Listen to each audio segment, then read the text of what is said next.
Hey, what's up? This is Chosen. Happy Monday and start of the week to you. This is going to be a Raid Shadow Legends video getting your week kicked off. We've got a very interesting week coming up. The Jetney stuff is ramping up, but we've also got a guaranteed legendary summon event that's going to be starting tomorrow.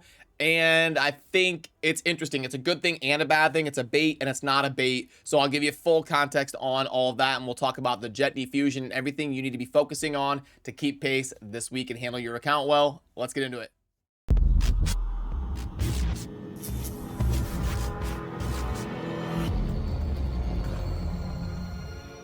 Alrighty, so early this morning, a couple hours ago, Plarium put out a post talking about how we are going to be getting an extra legendary event for ancient shards, and this is going to mean that the summoning rates for shards are not boosted. It's going to be the default 0.5% chance.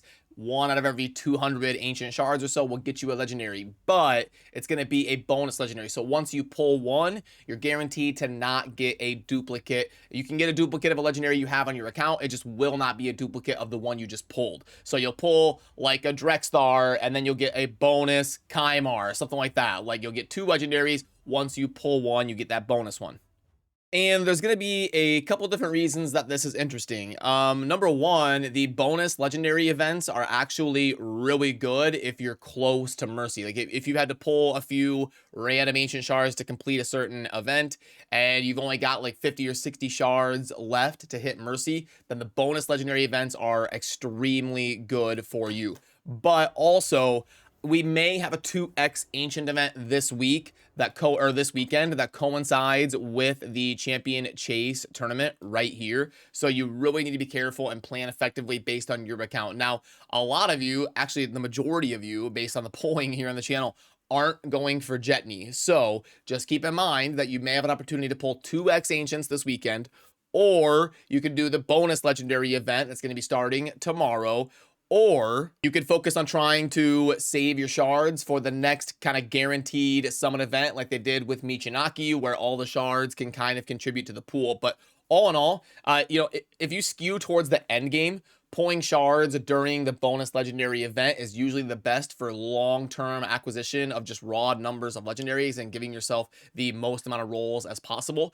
If you're mid-game and Jetney's a really good champion for you, you may want to wait until this weekend and pull if there's a 2x that double dips with Jetney's champion chase. So it's just going to kind of be a breakdown depending on where all of you stand. For me personally, I usually pull for the bonus legendary events because they're best for me, but I think I'm pretty far away from Mercy. If you're far away from Mercy, it's a little bit rough, and there's so many moving parts to this, so I don't know. I'm going to have to kind of weigh my options and see how I feel tomorrow, if I want to YOLO during it or not. Because it is worth noting that you don't have to pull 200 shards. Like, you could get lucky and summon a legendary. You could pull 50 ancients and get 2 legendaries, which would be amazing rates because of the bonus legendary event. Like, some people out there are going to get really lucky. Some people are going to get really screwed. But I need to make sure you're armed with this knowledge, because it is possible we have a 2x ancient event this weekend, and I don't want you to YOLO all your shards, get nothing, and then this weekend when there's a 2x ancient event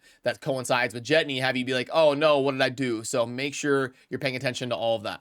And while we're here talking about Jetney, the things you're going to need to focus on here at the start of the week. Right now, we are here on May 15th on Monday. Finish up your classic arena. Ice Golem will be starting soon. And then the Dungeon Divers event is something you're going to need to get done with Artifact Enhancement. And you've still got all week to do the champion training. Also, as far as news, we've got some exciting, Call of Arbiter stuff coming our way here in just over 2 days. We're going to get episode 1 of the Call of the Arbiter series. And look at that. I mean, they got 10 episodes here guaranteed for season 1. Usually for season 1, things are a little bit shorter because they want to see if it's going to be a success or not. Correct me if I'm wrong, but usually season 1 is like 5 or 6 episodes because people want to see if something's going to get traction before they start slamming a bunch of budget at it. And we're getting 10 right out the gate, kind of guaranteed, or at least slated here for the Call of the Arbiter series. And this could be a big opportunity for Raid. If they pull this off well, it could be kind of hype, and it could generate some new players coming into the community. And we've got episode 1 that is titled Galek coming out in just over 2 days. And I know we covered this a little bit, but for the tournaments and the events that you want to be focusing on today, we need to get our classic arena takedown. Make sure you're spending those tokens. You're probably going to need to anyway because the arena just did its reset. So you need to make sure that you are in your proper tier. It can affect your dungeon runs, your demon lord runs, and all of that if you don't get in the proper arena tier. That is the tournament you need to focus on today. Make sure you're spending those arena tokens. The events are a little bit crazy. You've got a lot of different stuff going on, but today you want to make sure and focus on your dungeon divers and your artifact enhancement. For dungeon divers, I would probably try to run a bunch of campaign. Before you run the campaign, make sure you've got an XP banner live and all of that, but I would probably try to do that because the campaign does double dip with dungeon divers. Even though it's called dungeon divers, you still get accessory drops from the campaign, those like trash accessories that you always sell. They do give you points towards dungeon divers. Can't talk today. So yeah, make sure you are doing that, and also get in there and upgrade some artifacts. I still have to do that for my management as well. Also, clan quests are going to be resetting here at the end of the day. So we've got a lot of focus on here on a Monday, as we usually do. Monday is usually one of the busier days of trying to kind of get your account rolling for the week. But make sure you finish your clan quest. They are going to be resetting. And that means you also have a day and a half on the Hydra. So I need to do all of this as well. I need to spend all my Hydra keys and get my clan quest done and upgrade artifacts and do all that. So it's going to be a busy day for me playing Raid as well. This weekend was the Diablo 4 server smash. So I was really busy, staying up late and trying to grind both Raid and Diablo 4 and all of that. But if you're curious, the Diablo 4 server slam was received mostly popular or mostly positive, sorry, by the Diablo community. So far so good for one of the bigger games of the year in Diablo 4. But anyway, sorry, I'm rambling. Let's talk about the offers here for Raid. Great deal mix pack is going to be a 3, so not good. Meal deals, okay, that sounds like something on DoorDash or something. Meal deals, yeah, like, so okay, these would be decent for like an early game high spender, but anybody other than that, like if you've got a new player that's been playing for a month or two and they're willing to throw a couple $100s a month at Raid, these wouldn't be the worst thing in the world. But because it's like guaranteed value and progression for them if they can't really farm like end game campaign yet. But for everybody else, I would say this is, you know, pretty much just going to be a pass. The privilege pack is mostly just decent. It does give you ancient shards, which have a little bit boosted value right now because of a big weekend coming up for ancients with the bonus legendary event, and then also possibly 2x ancients this weekend. So I mean, they have a little bit more value than normal, but all in all, 5. Oh, that's super unfortunate.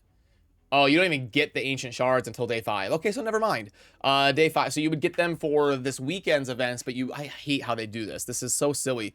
Like I could see a day or two just to, you know, give people incentive to, hey, make sure and come back tomorrow with us. But these like 5-day, 14-day, not 10-day offers that string out, other than the monthly gem pack, I will let that one slide because it's a really good offer and it's just gems being consistently put on your account. But anyway, I digress again. I'm rambling. There isn't really anything super noteworthy in the shop that you should worry about missing out on. So yeah, pretty simple stuff here on a Monday, pretty normal. I'll definitely be covering the Call of the Arbiter. I'll see if I'm allowed to do like highlights of the show and how I'm allowed to cover it without stepping on Plarium's toes and getting like copyright strikes and all of that. So I'll do my best to cover it for you here on the channel and review it and give you my thoughts on that. It's going to be an exciting week. We've never really seen an animated like official show with like seasons and stuff for a Raid Shadow Legends or any of the video games that I've ever really played. I've never really gotten anything other than like cutscenes. So that should be fun. And yeah, just focus on your Jetney Fusion if you're going for her and be careful with your shards, and that'll kind of do it for this one. So remember to subscribe on your way out if you enjoy daily Raid Shadow Legends content. I appreciate all of you. Thanks for watching. Have a good rest of your day. Peace.